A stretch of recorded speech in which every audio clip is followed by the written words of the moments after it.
Well, I got something I want to share with you guys as well, because this bike finally here on big points that we're hitting is a newer product that Harley has on their touring bikes, and starting to come out on some of the soft tails a little more scaled back, but that's the Reflexive driver riding systems. This is a valuable system, guys. I'm going to roll over to the other side and show you a little bit. For this system here, guys, this is going to populate in the background. It's always going to be in the ready position for you, but it's not going to do anything unless it senses that you need it. So the traction control system on this bike is going to come with ABS, linked ABS, and cornering ABS. That's going to be really important here in a minute. Traction control, cornering traction control, drag slip torque control, and cornering drag slip torque control. And then finally, you've got hill assist and tire pressure monitoring. You can get your tire pressure right on your digital display.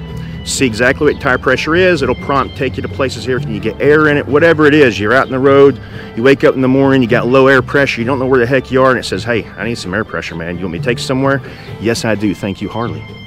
The rest of these features, though, are always going to be operating in the background. Now, you can turn this system off if you want to. When the bike's running, you press and hold the button for a second and a half, it's going to be disengaged. But your hill assist will still be operational, and your tire pressure monitoring will still be operational. You've got one ride mode on this guy already, and it is rain mode. So it's going to take every feature on this bike, all 7 of them. It's going to have them in the hyper ready position for you. So let's say you're riding down the highway, you've got some inclement weather, it's rainy, you don't want to worry about hydroplaning. You want to be able to make evasive maneuvers if you need to. You want to be able to pass vehicles if you need to. You want to cross the center line when it's really slick and wet. All of these features are going to be in play for you. And then the cornering feature is extremely important in WA.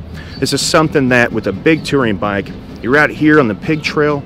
We're a top 10 riding destination, so we got a lot of guys that come in here, a lot of families and couples that are riding. And you can get a little crazy, a little hot on these corners around here, and this cornering ABS is going to be money in the bank for you guys.